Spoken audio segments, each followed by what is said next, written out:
নমস্কার বন্ধুরা, তনুশ্রী রান্নাঘরে আপনাদের সকলকে স্বাগত জানাই। আশা করছি আপনারা সকলে ভালো আছেন, সুস্থ আছেন। আজকে আবারও চলে এসেছি আপনাদের কাছে একটি নতুন রেসিপি নিয়ে।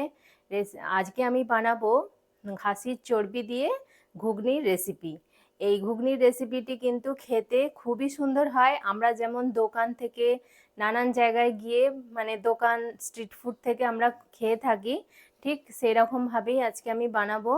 এটা খেতে কিন্তু অসম্ভব সুন্দর হয়। সাধারণ ঘুগনির থেকে যেমন আমরা বানাই তার থেকে একটু আলাদা। খাসির চর্বি দিয়ে ঘুগনি বানালে এর টেস্ট কিন্তু অপূর্ব হয়। তো আমি খুব সহজ পদ্ধতিতেই আপনাদেরকে বানিয়ে দেখাবো।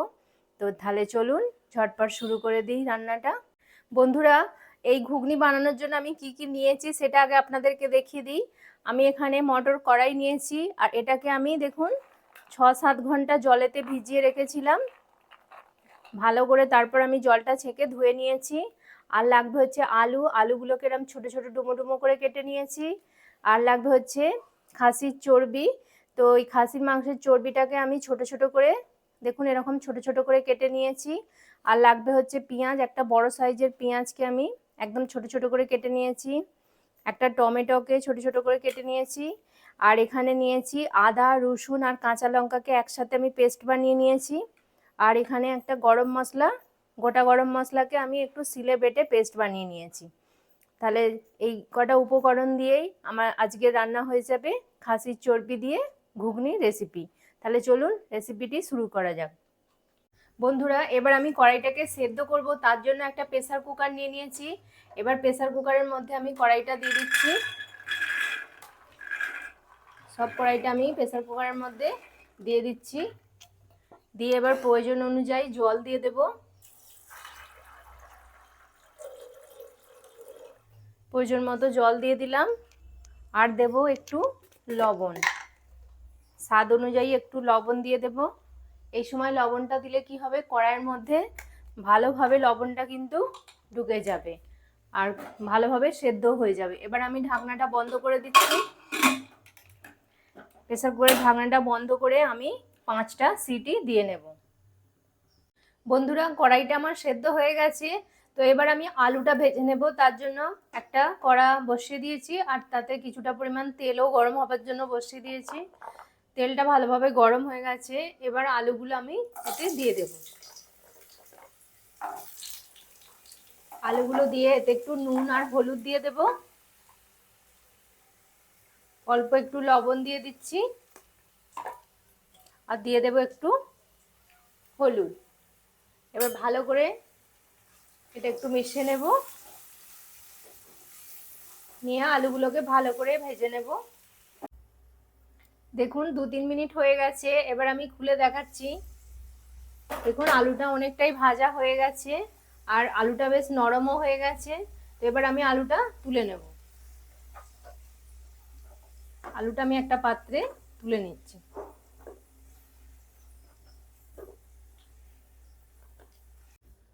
বন্ধুরা, এই তেলেই এবার আমি বাকি রান্নাটা করব। তো প্রথমে আমি ফোড়ন দিয়ে দেবো। ফোড়নের জন্য 2টো ছোট তেজপাতা নিয়েছি, একটা শুকনো লঙ্কা নিয়েছি, দিয়ে দিলাম। আর অল্প একটু জিরে দিয়ে দেব, গোটা জিরে দিয়ে দিলাম অল্প একটু। এবার এইটাকে কয়েক সেকেন্ড ভেজে নেব।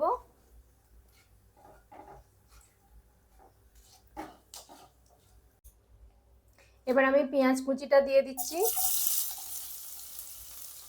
পেঁয়াজ কুচিটা দিয়ে ভালো করে কিন্তু আমি পেঁয়াজটাকে লাল লাল করে ভেজে নেব। পেঁয়াজটা দেখুন লাল লাল ভাবে অনেকটাই ভাজা হয়ে গেছে। তো এবার আমি আদা রসুনের পেস্টটা দিয়ে দেব। আদা রসুন আর কাঁচা লঙ্কার যে পেস্টটা বানিয়ে রেখেছিলাম সেটা আমি দিয়ে দেব। দিয়ে এবার এটাকে ভালো করে আমারও পেঁয়াজের সাথে আমি এটাকে মিশিয়ে নিয়ে ভালো করে ভাজবো, যতক্ষণ না এর কাঁচা গন্ধটা চলে যাচ্ছে। আদা রসুনটা ভালোভাবে ভাজা হয়ে গেছে, খুব সুন্দর একটা গন্ধ বেরিয়েছে। তো এবার আমি টমেটো কুচিটা দিয়ে দেব। দেখুন যে টমেটোটা একটা আমি কুচিয়ে রেখেছিলাম, টমেটো কুচিটা এবার দিয়ে দিলাম। এবার এতে আমি একটু লবণ দিয়ে দেবো, যাতে টমেটোটা তাড়াতাড়ি খুব নরম হয়ে যায়। যেহেতু আমি কড়াই সেদ্ধ করার সময় নুন দিয়েছিলাম, তো সেহেতু খুব বেশি নুন দেব না, অল্প একটু দিয়ে দিলাম স্বাদ অনুযায়ী। আর দিয়ে দেব একটু চিনি, হাফ চামচের থেকেও কম একটু চিনি দিয়ে দিলাম। দিয়ে এবার এটাকে আমি ভালো করে একটু কষিয়ে নেব।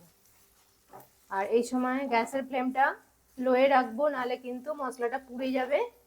আর আমি একটা চাপা দিয়ে দেবো যাতে টমেটোটা খুব তাড়াতাড়ি নরম হয়ে যায়। নরম হয়ে গেছে, তো এবার আমি এতে কিছু গুঁড়ো মশলা অ্যাড করে দেব।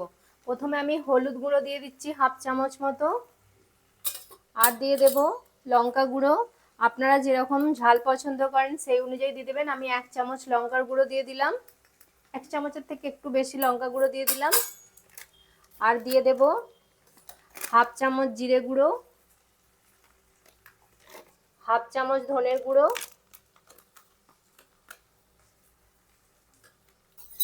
আর অল্প একটু জল দেব।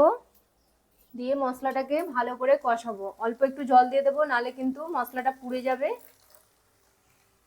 অল্প একটু জল দিয়ে দিলাম। এবার ভালো করে মশলাটাকে আমি কষিয়ে নেব। মশলাটা খুব সুন্দরভাবে কষানো হয়ে গেছে। এবার আমি চর্বিটা দিয়ে দেব। চর্বিটা দিয়ে ভালো করে মশলার সাথে মিশিয়ে নিতে হবে। তারপর এটাকে 3-4 মিনিট মতো একটু ভালো করে মশলার সাথে কিন্তু কষিয়ে নিতে হবে, নাহলে কিন্তু একটা খাসির মাংসের যে একটা গন্ধ থাকে সেই গন্ধটা কিন্তু নাহলে যাবে না। তো ভালো করে কিন্তু এখানে এই সময় একটু এটাকে কষিয়ে নিতে হবে। এই আমি ঢাকা চাপা দিয়ে একটু ভালো করে এটা কষিয়ে নেব। দেখুন চর্বিটা দিয়ে আমার খুব ভালোভাবে কিন্তু কষানো হয়ে গেছে। একদম দেখছেন কতটা সুন্দর হয়ে গেছে, তেলও ছেড়ে দিয়েছে একদম। এবার আমি এতে আলুটা দিয়ে দিচ্ছি। আলুটা দিয়েও ভালো করে মশলার সাথে একটু মিশিয়ে নিচ্ছি। দেখুন এইভাবে আমি ভালো করে মিশিয়ে নিলাম।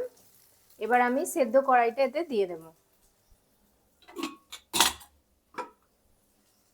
এবার সেদ্ধ কড়াইটা এর মধ্যে দিয়ে দিচ্ছি। দিয়ে এবার এতে একটু আমি জল দিয়ে দেব। প্রেসার কুকারটা ধুয়ে আমি জলটা দিয়ে দিলাম। দিয়ে ভালো করে আমি মিশিয়ে নিচ্ছি। মিশিয়ে এবার এটাকে আমি 4-5 মিনিট মতো রান্না করব। বন্ধুরা 5 মিনিট হয়ে গেছে, আমি 5 মিনিট পর ফিরে এসেছি। তো খুলে দেখাচ্ছি আপনাদেরকে যে কেমন হয়েছে। দেখুন কতটা সুন্দর লাগছে দেখতে। ঘুগনিটা আমার একদম অলমোস্ট রেডি হয়ে গেছে। এবার আমি গরম মশলাটা দিয়ে দেব। যে গরম মশলাটা আমি পেস্ট বানিয়ে রেখেছিলাম সেই গরম মশলাটা এবার দিয়ে দিচ্ছি। দিয়ে গ্যাসটা বন্ধ করে আমি 5 মিনিট এটাকে একটু চাপা দিয়ে রেস্টে রাখবো। তারপর আমি এটাকে সার্ভ করব। বন্ধুরা আপনাদের কার কার এরকম খাসির চর্বি দিয়ে ঘুগনি খেতে ভালো লাগে প্লিজ কমেন্ট করে একটু জানাবেন। দেখুন বন্ধুরা আমি একটা বোলের মধ্যে ঘুগনিটা সার্ভ করে নিয়েছি। আর কতটা সুন্দর লাগছে দেখতে, এতটাই লোভনীয় লাগছে দেখতে, মানে কি বলবো। আপনাদেরও লোভ যাচ্ছে নিশ্চয়ই দেখে। বলুন কত সুন্দর লাগছে এটা। তো এই রেসিপিটি আপনাদেরও আশা করছি ভীষণই ভালো লেগেছে। আর যদি ভালো লেগে থাকে তাহলে একটা লাইক করবেন, কমেন্ট করবেন। আর তনুশ্রী রান্নাঘর চ্যানেলটিকে অবশ্যই সাবস্ক্রাইব করে দেবেন। আর এইভাবে আমার পাশে থাকবেন। আপনার বন্ধু বান্ধবদের মধ্যে এই রেসিপিটি প্লিজ শেয়ার করে দেবেন। ততক্ষণ আপনারা ভালো থাকবেন, সুস্থ থাকবেন। আপনাদের সাথে দেখা হবে আবার একটি নতুন রান্নার ভিডিওতে। নমস্কার, টাটা।